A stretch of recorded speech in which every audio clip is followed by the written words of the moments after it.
د حماس غورځنګ د سیاسي دفتر مشر اسماعیل هنیه له وژل کېدو یو ورځ وروسته د ایران مذهبي مشر پر اسرائیل د مستقیم برید امر کړی دی. په ایران کې سرچینو رسنیو ته ویلي دي چې علي خامنه‌ای د دغه هیواد پوځ ته پر اسرائیل د برید لپاره د چمتووالي یا تیارسۍ امر کړی دی. د سره جوخت بیا د امریکا بهرنیو چارو وزیر انتوني بلینکن ویلي دي چې متحده ایالات پر اسماعیل هنیه شوي برید کې لاس نه لري. د حماس غورځنګ د سیاسي دفتر مشر اسماعیل هنیه جنازه مراسم البته د لمونځ مراسم په ایران کې ترسره شول او ټاکل شوی چې جنازه په قطر کې خاورو ته وسپارل شي. له افغانستان څخه د رئیس الوزرا سیاسي مرستیال مولوي عبدالکبیر د اسماعیل هنیه د جنازې په مراسمو کې ګډون کړی او دوحې ته رسیدلی دی. هغه مهمې پوښتنې چې باید ځواب شي،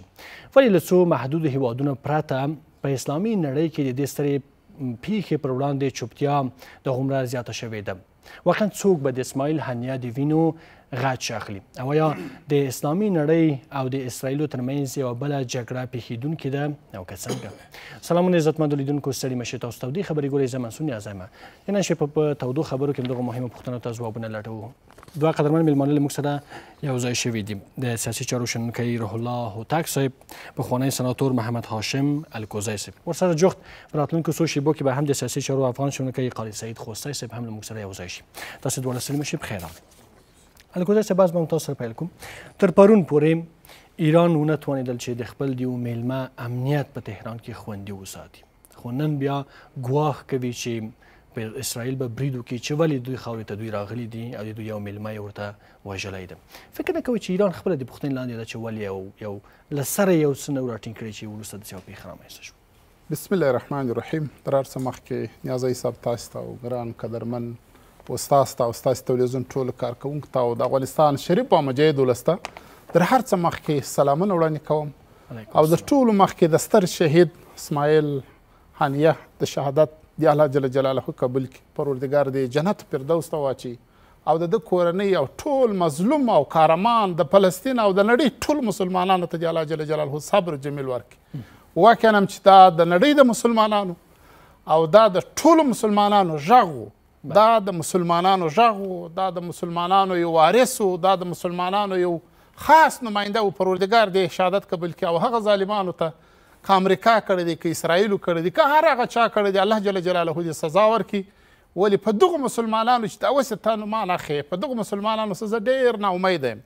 ډېر ناامیده یم چې د یو داسې ستر شهید قهرمان چې د هغه د اسلام په خاطر جګړه وه، د هغه د قرآن په خاطر باندې جګړه وه، هغه د مظلومو فلسطینیانو چې هغه څوک چې تا چا تجاوز پر کړی دی، چا زور ظلم ورسره کړی، نسل وژنه روانه کړې ده، 65,000 نفره فلسطینیان په شهادت رسولي دي او د هغو غږ یې پورته کاوه او د خپل هغه بیت المقدس هغه ځای چې د الله جل جلاله مخکې همدا زموږ تاسې کعبه وه، همدا زموږ تاسې کور د ټولو مسلمانانو ځای و. ده یعنې په دې خاطر باندې دی په تهران کې قرباني سو او د شهادت جام یې الله پاک ورنصیب کړي، د شهادت مبارک سي. خو الله جل جلاله دې زموږ او د ټولو مسلمانانو داسې شهادت مرګ په نصیب کړي. رالو د تهران د مسؤلینو چې پرون د ده ورسره مینه او محبت و، د ده په مراسمو کې د ګډون ورسره وکړي او د اسلامي هېواد په خاطر چې دی مسلمانان دي، همسایګان دي او دلته رالی او بیا په دې شپه هم دلته په دې ځای کې دی په شهادت ورسېدی او د ایران چې کمې خبرې کوي چې موږ هوایي و، دفاعي و، هر څه کې فعال و، لاسرسی لرو، خو بیا هم یا د اسرائیلو د همکارانو د دغه برید او د دغه پلان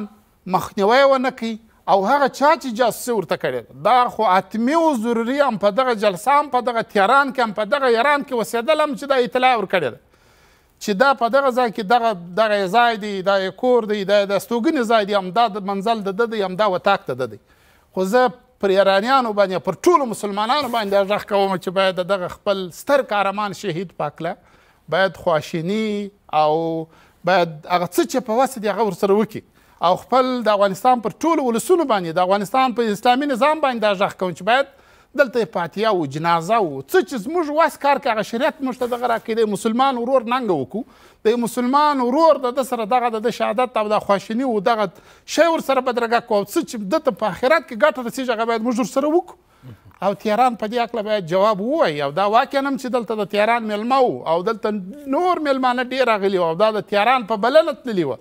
او د تهران په رانمایي باندې هلته دوی باید د دوی امنیت که هوایي وای که زمیني وای که فضایي وای که هر څه وای دوی باید خپل ټول شیان فعاله ساتلي وای چې خدای مکه د داسې حادثو مخنیوی کړی وای د دې مشکلاتو مخکې دغه دفع کړی وای.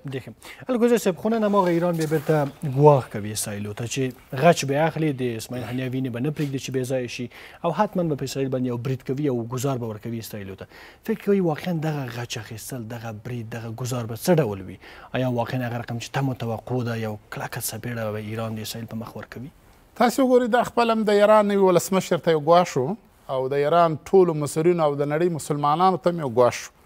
چې امریکا یا اسرائیل همداسې ځای د هغه تهران په پایتخت کې د ولسمشر ته ډېر نږدې په یو ځای کې خپل عارف یا خپل هغه څوک چې دوی ته دغه هغه د منځه وړي دا دوی ته هم یو ګوت څنډنه وه چې تاسې هم کولی سم چې تاسې هم د منځه یوسم او تاسې باندې هم داسې برید وکړم او د نورو مسلمانانو دپاره هم دا یو ګوت څنډنه وه چې اسرائیلو وکړل یا د هغو همکارانو هر چا چې دا کومک او همکاري ورسره کړې ده. زه وایم چې باید تهران یې باید غور وکړي او تهران یې باید بدیل واخلي که وانخلي تهران به ډېر بله پلم داسې برید هغه وکړي او دوی په دغه رقم په دغه خالي منورو باندې هغه څه یې ونه کړي چې هغه د تهران د خلکو غچ اخیسته سوی وای یا د دغه ستر قهرمان مجاهد غچ واخیستل. بخیر سلام انشاءالله کوزی صاحب. هوتک صاحب فکر کوئ چې د ایران او د اسرائیلو ترمنځ یوه جګړه پیښیدونکې ده؟ بسم الله الرحمن الرحیم. جناب نیازی صاحب تاسو جناب الکوزی صاحب تخنیکي همکارانو د تلویزیون محترمو لیدونکو ته السلام علیکم ورحمت الله وبرکاتو. وعلیکم السلام. انا لله و انا الیه راجعون. د افغانستان د مسلمانانو د هغو دردونو په اساس چې ما تر پرونه په رسنیو یا په ټولنیزو برخو کې مطالعه یا لیدلي دي او یا هم د نړۍ د مسلمانانو خصوصا د فلسطین د ځپونکو او هغه شهیدانو بالاخره د قربانیو د اسارتونو او د ده خپلې د کورنۍ د شهید هنیه چې له 10 نه په شاوخوا کې د خپلې کورنۍ قرباني ورکړې ده د هغو د دغو ټولو یوازینی هغه غږ اوچتونکی هنیه له بده مرغه په تهران کې په شهادت باندې رسیږي. زه ژوره خواشیني څرګندوم او د دې ترڅنګ په مسلمانانو باندې د دې غږ کوم چې که مسلمانان وحدت ونه لري او مسلمانان یو پارچه ونه اوسیږي او یا هم هغه چې تعداد تر 1 میلیارده پورې رسیږي د دغسې مواردو په مورد باندې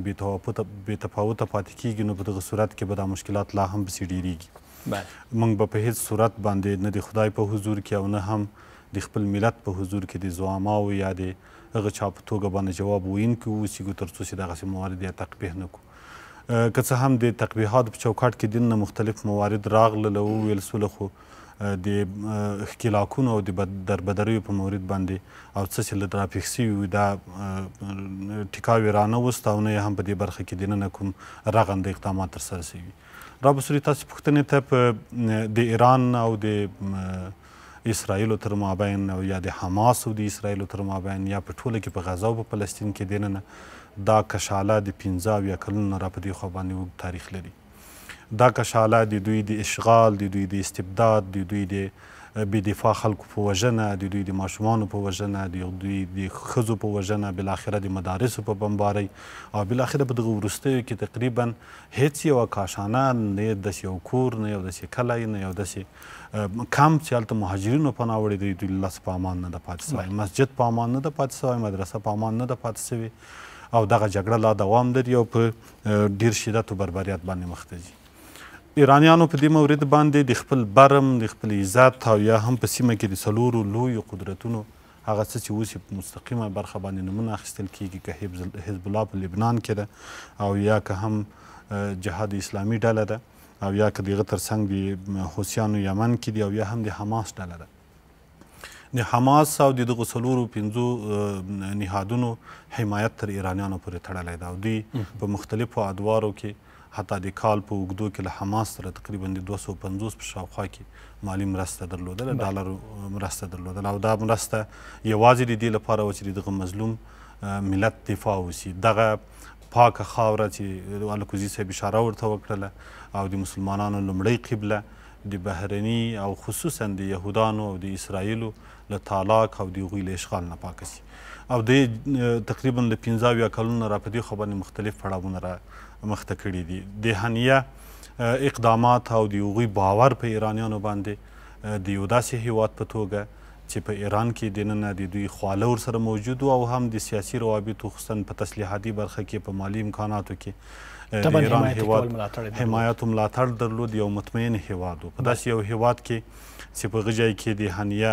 شهادت رامنځته کیږي دا نه یوازې داسې ټکان ورکوونکی ده د حماس غورځنګ ټول چارواکو ته بلکې د دغه څلورو نورو فکر کوئ چې مطلق صاحب بالاخره ایران به یو اقدام کوي واقعا عملي اقدام به کوي جګړې ډګر ته به راښکته دغه ټکي ته راتلم کلک ګزار به ورکوي. زه دې ټکي ته راتللم. ما درته وویلې خبره مې په همدې کې کوله چې د حماس د مشر شهادت او دغه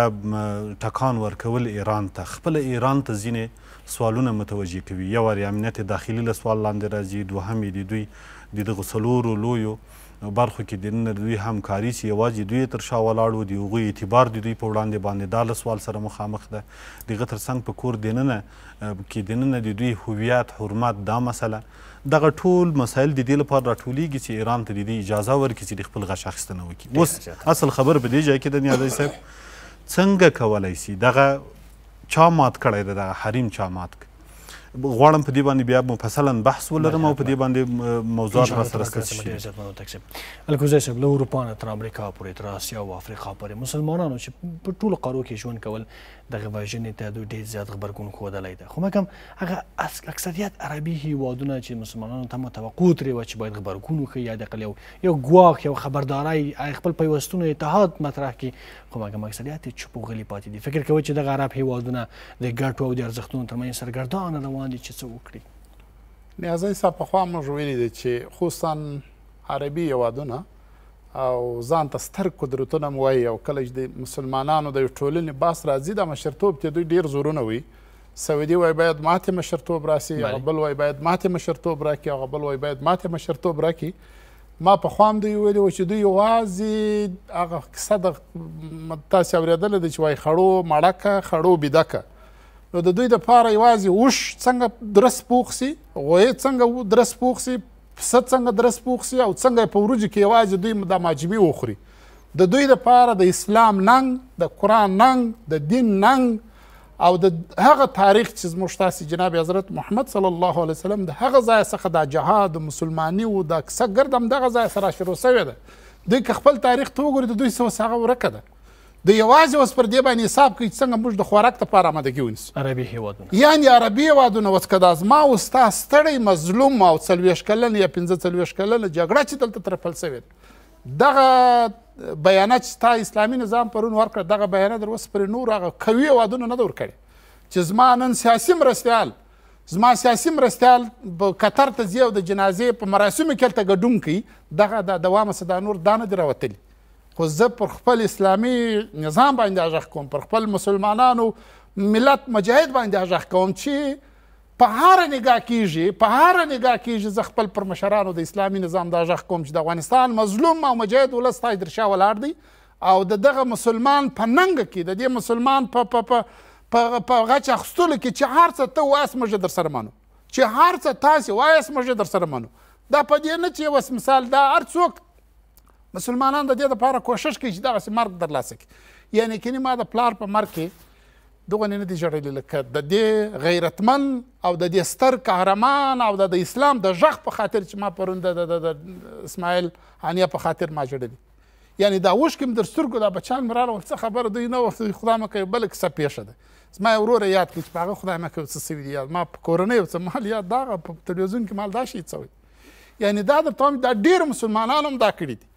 نو زه پر نظام باندې غږ کوم چې نن یې دا سړی په شهادت ورسوه، سبا زما د نظام مشران چې دلته ناست دي د امریکا او اسرائیلو نورو کفارو غوښتنې نه منې، تا هم دغسې ګواښي، تا ته هم دغسې ګورڅنډنې او تا هم دغسې د منځه وړي.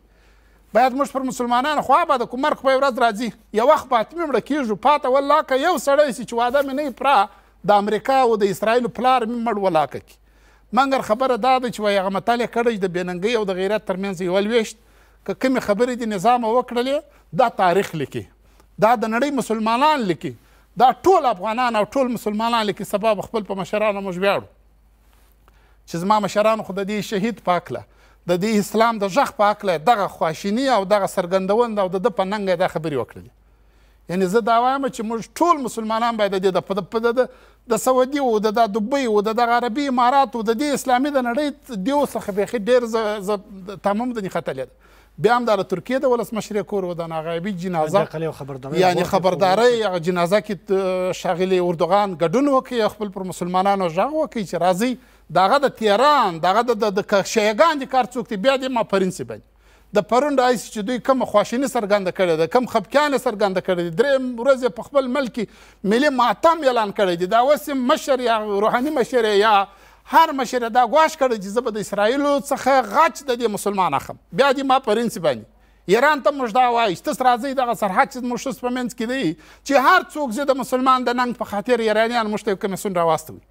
که د سفارت لارې راستوي که د بلې لارې راستوي. موږ تاسې په مابینځ کې ترتیب جوړ کړو چې موږ څنګه د دې مسلمانانو ننګ ته ځان رسوو، څنګه موږ د فلسطین مظلوم او د غزې مسلمانانو ته موږ څنګه ځان ورسوو. موږ ته لاره خلاصه کړه ایرانیانو، راځئ دغه به د اسلام سره، دا به د افغانستان د مظلوم او مجاهد ولس سره، دا به د فلسطین د مسلمانانو، دا به د دې ستر قهرمان شهید د وینو سره یو وفا تاسې کړی د افغانستان مسلمانانو سره پر سرحد باندې زموږ سره خبرې وکړي. موږ څنګه وکولی سو چې د دې کفارو ته د غچ ته اخیستلو د مسلمانانو څنګه ځان ورسوو؟ یا زما قهرمان مجاهد ولس، یا زما غیرتمن ولس، یا زما افغانان، یا زما مسلمانان، یا دلته چې کوم مسلمانان راځي د دې لارې پر کومه موږ ورسو؟ راسئ دغه لاره سره وکړي. ایران که ته دلته په سفارت خبره کوي که هر څوک یو په دې نه وایي چې موږ د جنګ طرفدار یو، دا نه وایي چې موږ دلته هم یهودیان اوسېږي په افغانستان کې، موږ د هر څوک دلته یو چاته حق الله ورکړی، خو دوی زموږ سره دا جبر کوي. دلته 70,000 مسلمانان په شهادت رسېدلي دي، د یوې شپې ماشوم هم شهید شوی دی، سپین سرې هم شهیده شوی دی، ځوانان هم شهیدان شوي دي، هر رقم خلک په شهادت رسېدلي دي. بیا هم دغه امریکا، همدې برطانیې، همدې ناټو نه دي ویلي چې دا نسل وژنه بنده کړي، یا دا اسرائیلو ته چې ولې دا ظلم کوي، ولې دا پر کمپونو بمبار کوي، ولې پر کلینیکونو بمبار کوي، ولې هغه چا چې پناه د جنګ راوړی پر هغه بمبار کوي. نه امریکا ورته ویل، نه برطانیې ورته، نه نورو کفار ورته. نو د دې لپاره خو موږ مجبوره مکلف یو د خپلو مسلمانانو ننګه وکړو او د دوی سره پر بغل ودرېږو، که مرو که پاتېږو ورځو. بخیر و سلامت اوسئ. ډېره زیاته مننه. هوتک صاحب، د امریکا بهرنیو چارو وزارت ویلي دي چې دغه برید کې دوی هېڅ ډول تړاو سره نه لري، ارتباط سره نه لري او دا برید د دوی کار هم نه دی. نو څنګه امریکا په داسې مسلې کې ځان سلامت راباسي په داسې حال کې چې همدغه امریکا پرېمانه وسلې اسرائیل ته ورلیږي او وایي چې هغه بېګناه خلک په غزې کې بیا وولئ؟ نیازه صاحب، اول اجازه راکړه د پخوانۍ خبرې په ادامه باندې خبره وکړم چې څه پېښ شول او د دې حملې تر شا کوم ارزښتونه له پښو لاندې سوي دي. یو خو د ارضي تمامیت موضوع ده چې د العربیه خپرونې یا کانال نه دا خبره خپره شوله چې دا یو زیرک راکټ په واسطه باندې دا جای په نښه سوی ده. نو که چیرې بیا دغه ځای راپرس کړو چې دا یو زیرک راکټ نو حتما له هېواده بیرون ده. نو بیرون به بیا څوک بیا اسرائیل ده. اسرائیل بیا په دې مورد باندې تر اوسه پورې په زغرده باندې داسې څرګندونه نه دي درلودلې چې دا موضوع راواخلي او خپل وزیران هم له دې بحث نه منې کړي. خو دا موضوع راګرځي تر دوی پورې. د دې تر شا پورې دوه ډېر لوی مهم او غټ اهداف پراته دي. یو دا اسرائیل په قصد باندې غواړي د سیمې په سطحه کې دننه دغه کوم شدت د جنګ چې ده دا لمنه یې پراخه کړي. دا د دوی غوښتنه ده او په دې برخه کې دننه د دوی تر شا پورې امریکایان ولاړ دي. که چیرې امریکایان تر شا نه وی ولاړ، نه دومره تسلیحات ورکول کېدل، نه دومره امکانات ورکول کېدل او نه هم دوی د دې توان درلوده چې دا په مخ باندې بوځي. د مقابلې لپاره د اسرائیلو یوازې ایران هم بس و، هم په تسلیحاتي لحاظ باندې او هم په اقتصادي لحاظ باندې. خو د دې جنګ لمنه چې خپرېږي په دې کې نور هیوادونه د یو لوی هدف کار ګرځول کېږي. اوس په دې حملاتو باندې دننه یو وارې خو مو ویل چې بین المللي اصول له پښو لاندې سول، د جنګ اخلاق له پښو لاندې سول، د غچ اخیستنې مسله له پښو لاندې سوله. د 100 یا د 200 برمته کسانو په مقابل کې د له 40-50 کسانو نه زیات په شهادت باندې ورسول، بې دفاع خلک دي په شهادت ورسول. د تا خو جنګي خلک و او دغه تر څنګ بیا راسه په سیمه کې د دننه 4 هیوادونه دا اوس هدف ګرځولي دي. لبنان د هدف ګرځولی، سوریه د هدف ګرځولی ده، یمن د هدف ګرځولی ده او فلسطین د ترا د غزه د داسې اشغال نه چې لا درلوده دي نور د له خاورو سره خاورې کړله. دا امریکایان دي چې دغه حدود یې مات کړي دي او په دې برخه کې دننه نور وړاندې ځي. زه وایم په دې مورد چې څنګه امریکایانو د دې مدیریت تر اوسه پورې ترسره کړی دی په دغه حساسه مرحله کې دوی د امنیت او یا د هم د اوربند غوښتنه کړې ده په هیڅ صورت باندې په دغه نړۍ کې دوی د اوربند او یا د ملګرو ملتونو نه په داسې شکل باندې استفاده چې هغه د خلکو لپاره ټیکاو رامنځته کړي په دغه عنوان باندې نه اقدامات ترسره کړي او نه تر اوسه پورې داسې څرک لیدل کیږي همیشه دوی جبر کړی تادا یې کړې ده استبداد یې کړی ده او په دغه وروستي حملې نه یې وروسته په زغرده باندې امریکایانو وویل چې که چېرته په اسرایلو باندې حمله وسي موږ به یې تر شا پورې درېږو دا په همدې معنا باندې ده چې دا جګړه دوی د دغه جګړې اور ته دوی لرګي اچوي دوی ګرم ساتلی ده او دوی دا خلک او دا بې دفاع مخلوق له هغه سره مخامخ کوي مهم ټکی دا ده چې څنګه د دوی دفاع وکولی شي څنګه د دوی په وړاندې باندې سره راټول سو الکوزي صاحب اشاره ورته وکړله د یو ملت په توګه باندې پیغامونه مخابره سول ولیکن د یو مسؤلیت په توګه باندې چا خپل مسؤلیتونه نه دي ادا کړي زه مطمئن یم که نن لکه مخکې مې چې خبره وکړله نن دوی دومره لوړ قیمت باندې دننه د یو خپل غچ اخیستنې لپاره خپله تابعه نیسي او خپل اقدام ترسره کوي متقابل هیوادونه هم په دې مورد باندې باید په خپلو هغه ارزښتونو باندې له سره مکس وکړي هغه په څو مختلفو ټکو کې چې دا کیدای شي د دې بحث پورې تړاو ونه لري مسلمان هیوادونه دا اوس هم لاس اوږد همدغه کفري هیوادونو ته په ټکنالوژیکي لحاظ باندې چې توان به یې نه لري چې د دې مقابله وکړي په تېره حملاتو کې چې ایران د اسرائیلو باندې حمله وکړله ټول بې سرپوښه راکټونه و تر خپل حده پورې ونه رسېده بنا د یو غچ په توګه باندې نه و خو یو جرأت و د حماس د ډلې لپاره یوه ښه ننګوه او د هغوی په وړاندې باندې ښه اقدامات ترسره سول خو د دغسې حملاتو د ځیرکو راکټونو او د دیو په مورد باندې اسلامي هیوادونه لا اوس هم حق پاک پاتې دي هغه مشران لا اوس هم په ویره کې اچولي دي که چیرې د غربیانو خصوصا د دغه امریکایانو یا د اسرایلو په وړاندې باندې د دوی په وړاندې درېږي او نوه ستونزې به ورته راپیدا کېږي او دوی نه به په دغه شکل باندې انتقام اخیستل کېږي لکه څنګه چې دوی له پښو لاندې کړي کوزی صاحب فکر کوئ چې امریکا په دې منځ کې ملامته ده که نه هغوی سلامت دي بس لرې دي هېڅ کار یې نه درلودل دوی بهرنی چارو وزیر خو ویلې چې دا نه د موږ کار و نه د موږ جګړه ده نه موږ پکې لاس لرو نیازی صاحب امریکا هغه څوک ده چې زما او ستا مسلمانان هم در تاثیر لاندې دي او دوامه یو هم خوله نسي چوله کولی څنګه د مسلمان د ننګې په هکله او څنګه د هغه مسلمان چې هغه د مسلمان اواز هغه د قرآن اواز هغه ستا د خدای د کور د اول کور د بیت المقدس اواز هغه د مظلومو فلسطینیانو چې ته وایې زورواکي ورسره کړی ظلم ورسره نسل وژنه روانه د هغوی غږ په شهادت یې ورسوه دغه غږ تا نس کولی عربستانه دغه غږ تا نس کولی پړمخو پړسرو د امارات والا چې پیسې مو په هره لار کې لګوي دا مرګ تاسې نه لرئ تاسې په دغه نه پوهېږئ دا لمونځ د چا دپاره کوئ د خدای په خاطر یې کوئ دا څو شیان پر الله پر مسلمان باندې کرځي پنج بنا یعنې په دې کې جهاد هم دی په دې کې د مسلمان لاسنیوی هم دی په دې کې د ظالم څخه د مسلمان خلاصول هم دی تاسې سره که مسلمانان یاست په نامه مسلمانان یاست 50 هېوادونه یاست او هر سړی هم د باډاس کې خبرې هم کوئ چې اټم دی قدرت دی پیسې دي هغه دغه د چیش دپاره دي د چیش دپاره دي پلرونه مو څه سول خو په دغه پسو په دغه غویو کې مړه سول بل زوی رالی بل زوی رالی خو تاسې هم مردارېږئ تاسې مړه کېږئ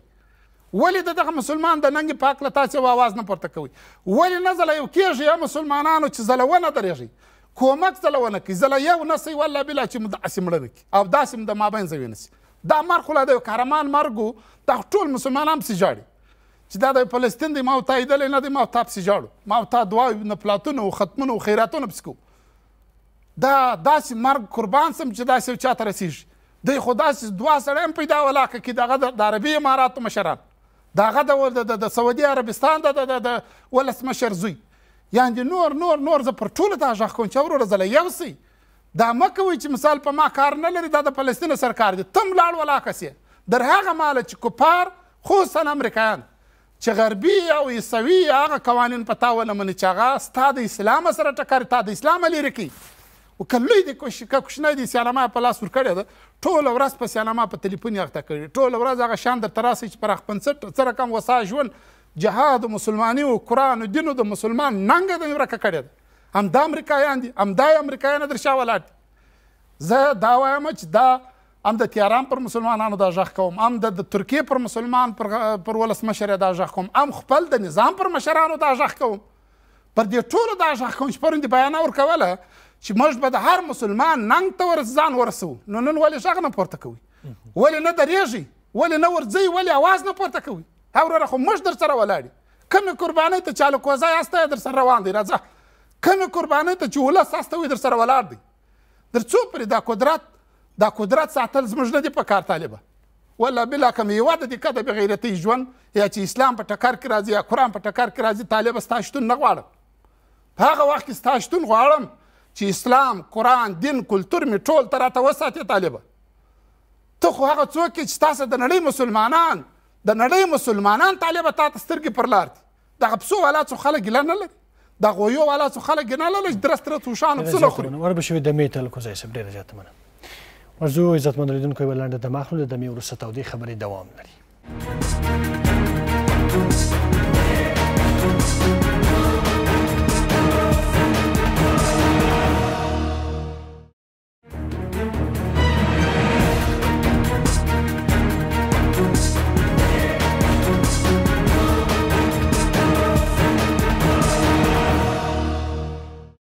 تودو خبرو ته بیا هم ښه راغلاست. دلته راسره جوخت د سیاسي چارو شنونکی قاری سید خوسی صاحب هم یوځای شو. خوسی صاحب سلامونه سړی مشي.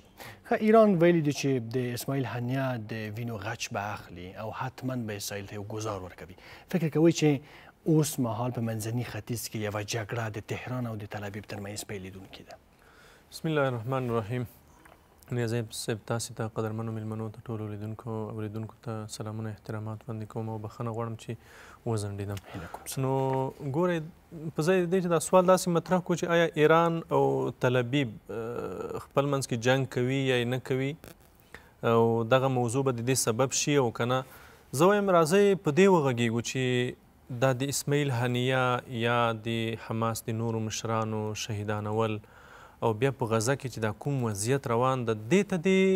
بشر د حقوقو یا په نړیوال نظم کې چې کوم اصطلاحات شعارونه کارول کېږي، راځئ د دې عینکو ورته وګورو. زه خو وایم چې نړیوال نظم له منځه تللی ده، ملګري ملتونه له منځه تللي دي، ارزښتونه له منځه تللي دي، د بشر حقوق یو شی بل شی. دا 45 کاله چې په دې نوم باندې نړۍ اداره کېږي، د 1940 کلونو نه را په دې خوا چې نړۍ په کوم نوم اداره کېده چې داسې وانمود کېده چې دلته یو نړیوال نظم موجود ده، اصول قوانین موجود دي، چوکاټ موجود ده. دا موږ تاسې د غزې په جګړه کې ولیدل چې هیڅ هم نشته. دا قوانین که موجود دي دا د یو بیچاره د خوار دپاره موجود دي، د بدماش دپاره، د زورواک دپاره هیڅ قانون نشته، هیڅ اصول نشته.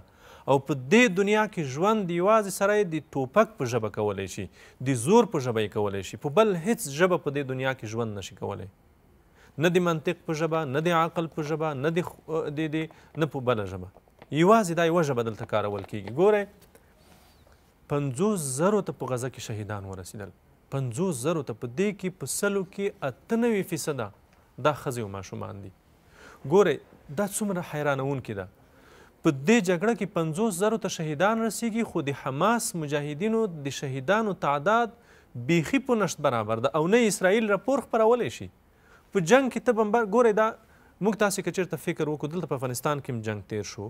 په نوره نړۍ کې هم جنګونه روان دي، په اوکراین کې هم جنګ روان ده، په نوره دنیا کې هم ډېر جنګونه تیر شوي دي. دا به تاسې ته ډېر بې مثله وي، دا به تاسې ته بیخي بې سابقې وي چې دومره وخت جنګ تیر شو، اسرائیل نشي ثابتولی چې په دې دومره جنګ کې د 500 مجاهدین دوی وژلي وي، 400 مجاهدین دوی وژلي وي. تاسې د اسرائیلو میډیا وڅارئ، د دوی مطبوعات وڅارئ، یعنې چې دوی دروغ هم ووایي هغه هم ورسره حساب کوي. د هغې سره بیا هم دوی نشي ثابتولی چې دوی د 500 مجاهدین په 50,000 کسانو کې وژلي وي. تاسې فکر وکړئ څومره بې انډواله جګړه روانه ده.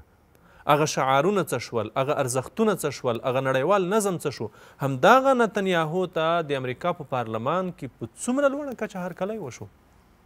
دا څومره نادره ده. چکچکې ورته ووهل شوې، په لوړه کچه د هغې هرکلی وشو، هغې پارلمان ته وینا وکړه. زه وایم ګورئ راځئ په یو بل شي باندې وغږیږو. ایران به په اسرائیلو حمله وکوي یا به یې ونه کوي، دا جلا بحث ده. زه وایم راځئ په د خپله بربادۍ وغږیږو، راځئ په د خپله دربدره ورځ وغږیږو. ولې په دې حالت کې یو؟ په ټوله اسلامي نړۍ کې 1.5 میلیارد مسلمان په دې دومره اسلامي نړۍ کې دومره څوک نشته چې د دې بدماش په مقابل کې ودرېږي او د حماس مقاومت په مقابل کې خلک ولاړ دي. تاسو به عربي رسنۍ څارنې وي، ډېر خلک د اسماعیل هنیه په شهادت ته خوشحالي کوي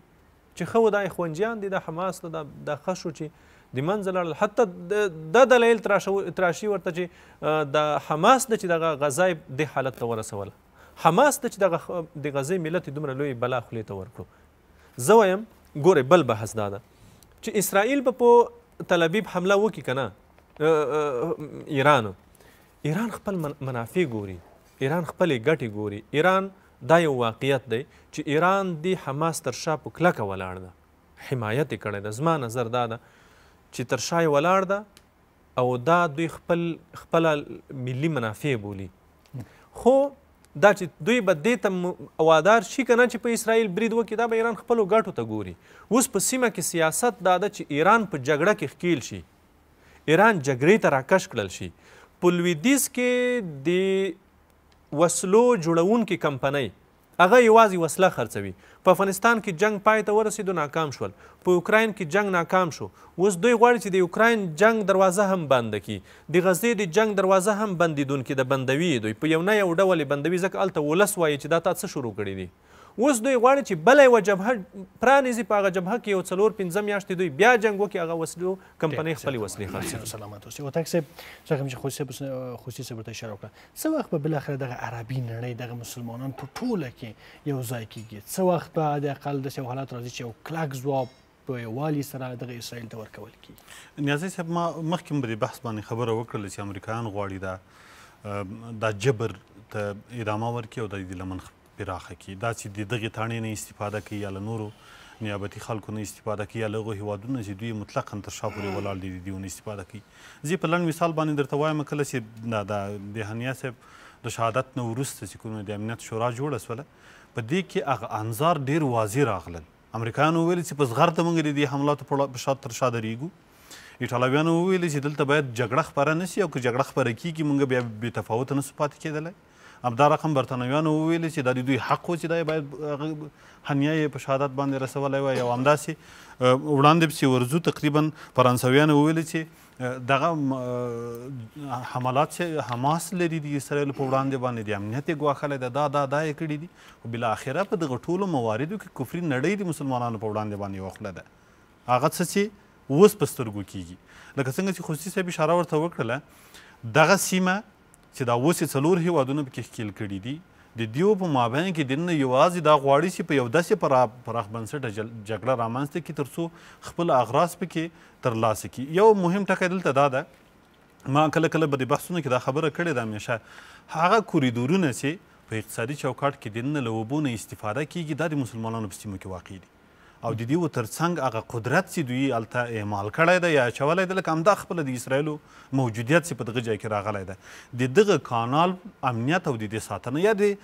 عربو د بحیرې کې د دوی کشتیګانې موجودیت، دوی غواړي په اقتصادي لحاظ باندې دا سیمه په یو نوع باندې کاور کړي. نو هیڅ کله نه غواړي چې دا سیمه له لاسه ورکړي، هیڅ کله نه غواړي چې دوی د مسلمانانو نه خپل راج راواخلي او د دوی له دې ځای نه برچیده کړي ځان. نه له عربو برچیده کېدل غواړي، نه اماراتو نه غواړي، نه له عربو بحیرې نه غواړي، نه له اسرائیلو نه لاس اخلي او نه هم دا جګړه دروي. پرون په افغانستان کې په ډېر شدت، په ډېر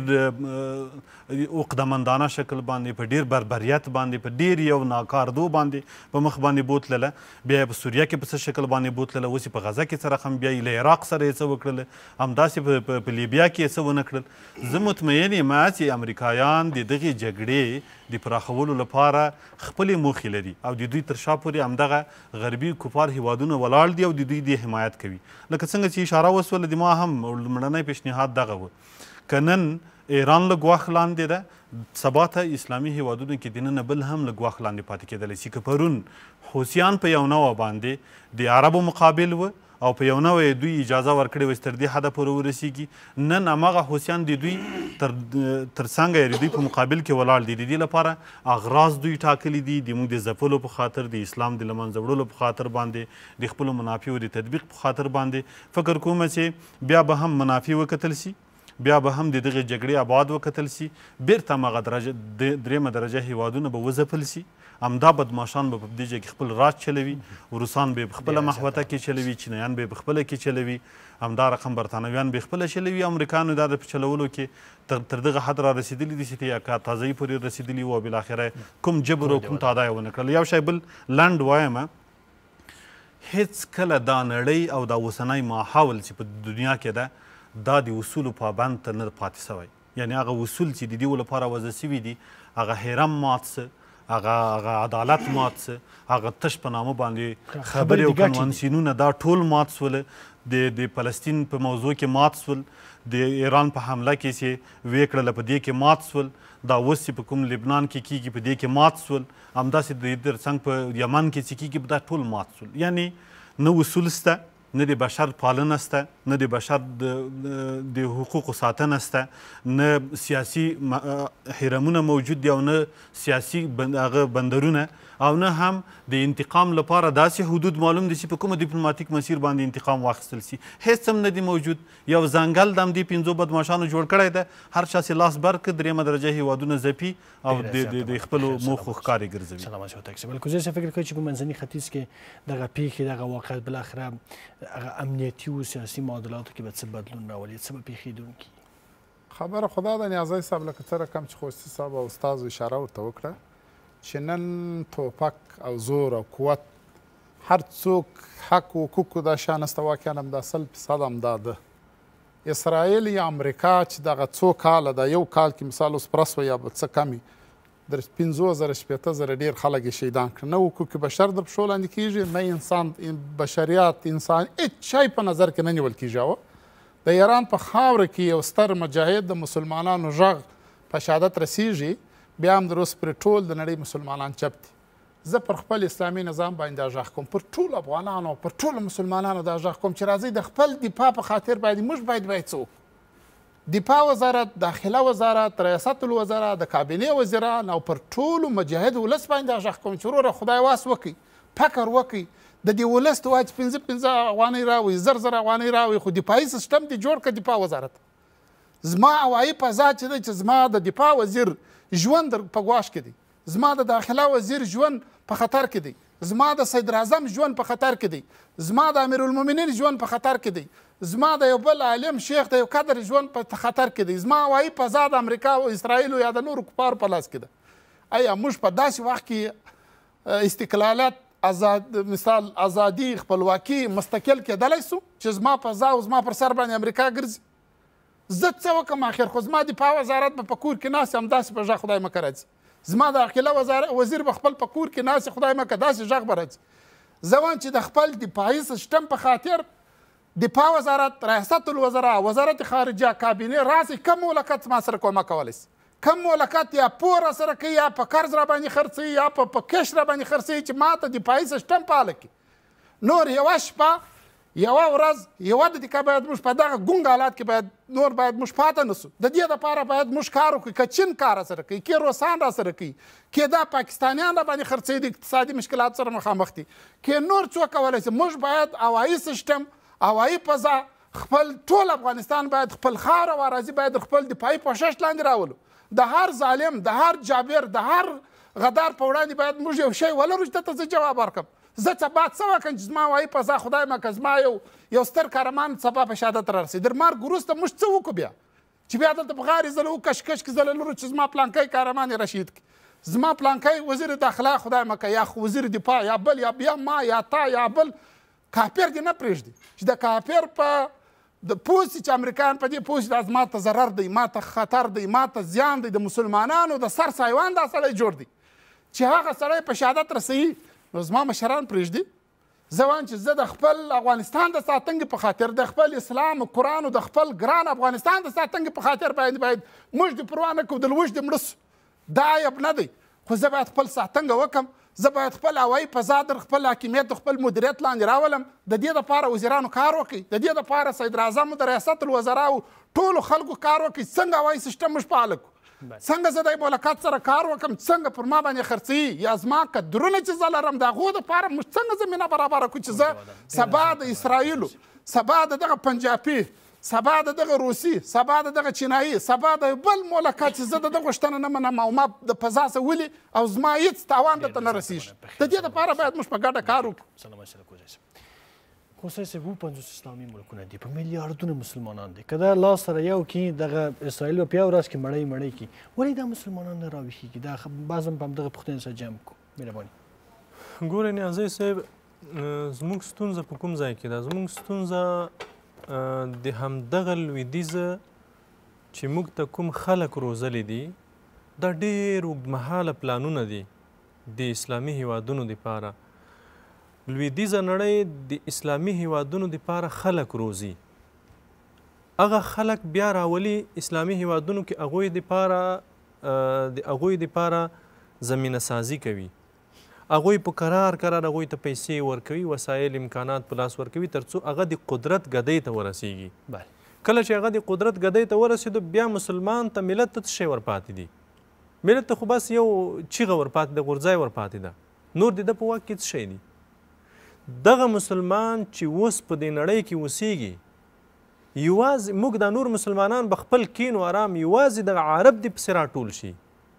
توپک دیم نه وي ورسره، دغسې په کوتکو د پسې راټول شي، دا اسرائیل به پاتې نه شي دلته. خو هلته واکمن د دې ملت په شا چې کېنول شوی ده، د دې مسلمان په شا چې کېنول شوی ده، هغه غرب روزلی ده، هغه لویدیځ روزلی ده. هغه تاسې ګورئ که نه، دا د اسلامي هیوادونو واکمنان تاسې وینئ، د غزې د دومره سخت وحشت په مقابل کې چا غږ پورته کړی ده؟ ولې نشي پورته کولی؟ ځکه دی چې په دې کرسۍ چا کېنولی ده، په دې چوکۍ چا کېنولی ده، هغه ورته وایي چې که په دې اړه د خبرې وکولې راغورځوم دی. نو دته هغه چوکي مهمه ده، قدرت ورته مهم ده په دنیا کې چې هر څه تیریږي، د ولس سره هم ظلم کوي، په نړیوالو قضایاو هم چوپ ده. د دې یوازینی حل دا ده چې امت را بیداره شي، مسلمان را بیدار شي، هغه خلک چې په د مسلمانانو واکمن دي، چې لویدیځ روزلي دي، د لویدیځ غلامان دي، هغوی د راچپا کړي، دا یوازینی حل لاره ده.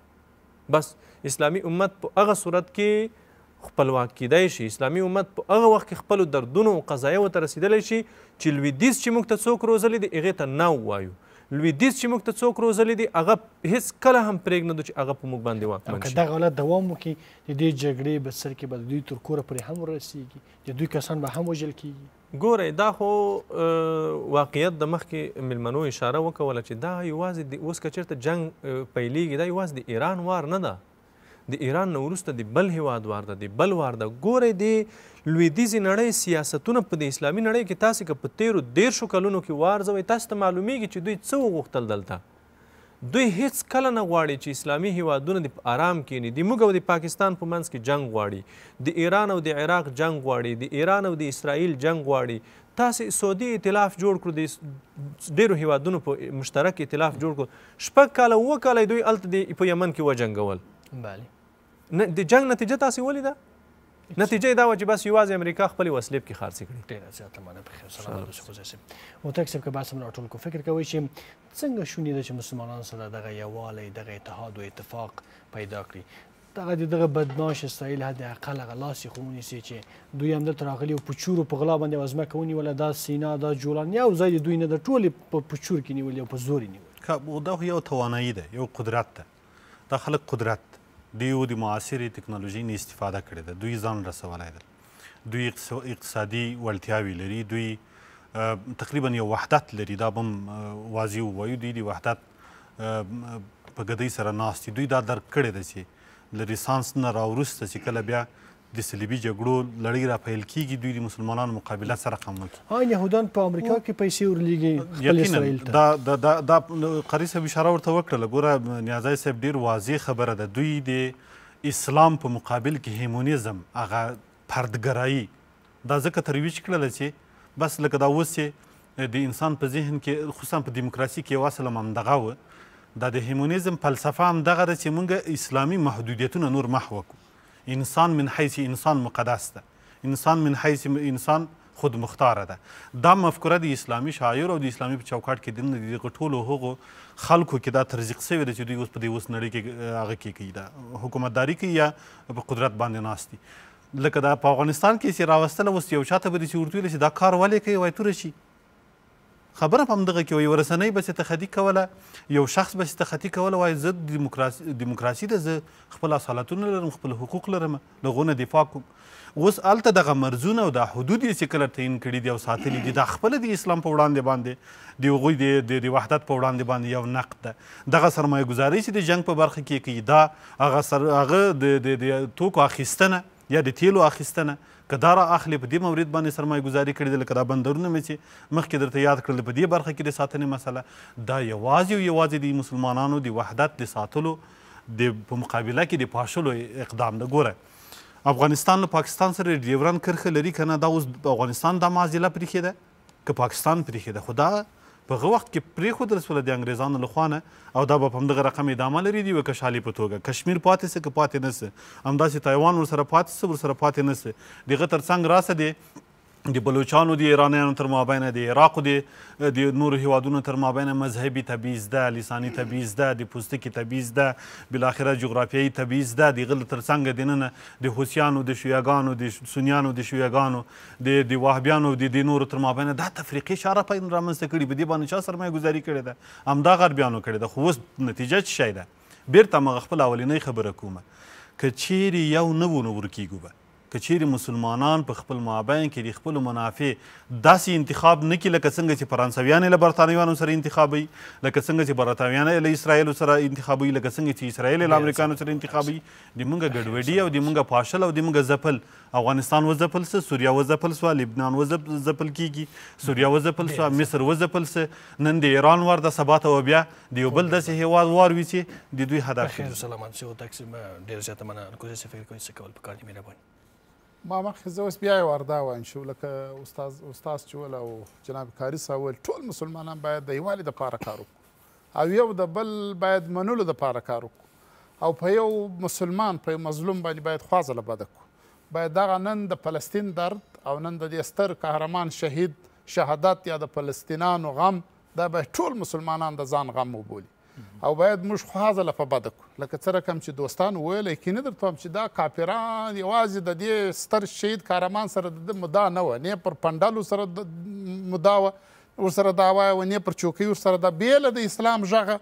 بېله د قرآن بېله د سپېڅلي تاریخي چې موږ تاسې کوم تاریخي مسلمانان هلته دوی د چیش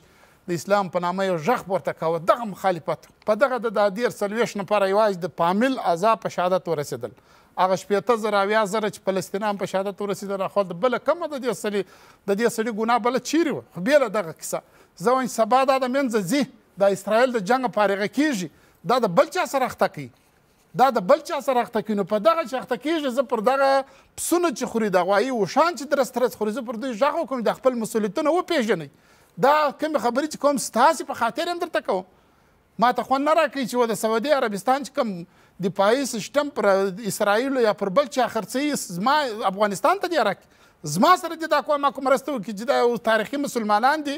او په هغه وخت کې چې تاریخ زه مکې و معظمې ته درتلم د دغه کفارو عیسویانو د جنګ په خاطر ستاسې سره مې ننګه کول نو خو هغه تاریخ را ژوندی کړه غږ وکړه دغه د سعودي عربستان د ولسمشر زوی دې وایي چې راسئ افغانانو د دفاعي سیستم به زه تاسې ته درکړم که تاسې خپله شي خپل وریجو غوایي هر شی خورئ زما دفاع وزارت یې ورکړي زما افغانستان مسؤلینو ته ورکړي د افغانستان ولس ته ورکړي موږ به دا ننګه پر مسلمانانو کوو موږ به د مسلمانانو هر ځای چې غور و ننګ کومک تاسې زموږ سره کومک وکړئ زموږ سره همکاري وکړئ او دا چې نن زما دغه مظلومانو سره دا کیسه روانه ده لکه دوستان چې وایي د نظام چې افغانستان ته راغلی دی دغه امریکایان نارینه وي چې دلته حقوق بشر دا اوس پرون راپور تاسې واورېدئ دوی څه وایي دوی وایي چې هلته هغه سکنجي دي هلته ټکول دي ته انسانان غوښې د خاورو سره خاورې کوې ته کوچني ماشومانو سیاسر او د ځوانانو هډوکې ځله ګډوې ته په مځکه ژوندي نه باسې بیا هلته حقوق بشر نسته او دلته چې هر څوک خپل په کور کې ناستي خپل د بچیانو سره ناستي په یو امن افغانستان کې ژوند کوي دلته حقوق بشر د پښو لاندې که دا یو اوبه خړول دي او دلته یو بانه لټول دي چې د اسرائیل او فلسطین جنګ به خلاص بیا چیرې جګړه شروع کړم بیا چیرې جنګ شروع کړم ستا معنا خو دا ده چې ستا هغه غوښتنې چې هغه دلته نظام نه در سره مني چې هغه زما د اسلام او قرآن او زما د استقلالت سره په ټکر کې دي هغه نه در سره مني سبا ته سبا یو بانه کوې زه وایم چې د ټول مسلمانان دې زله یو سي او که امارات دي که سعودي دي که ترکیه ده که هر څوک دی راسئ په ګډه یو همغږي زله جوړه کړو یو د بل مسلمان ننګ ته بولو. سلامت اوسئ. ډېره زیاته مننه کوزی صاحب، هوتک صاحب او خوسی صاحب، ډېره زیاته مننه. عزتمندو لیدونکو، ستاسو له ملتیا څخه هم یوه نړۍ مننه. تر بیا تودو خبرو تاسو په ځواکمن او واکمن رب سپارم.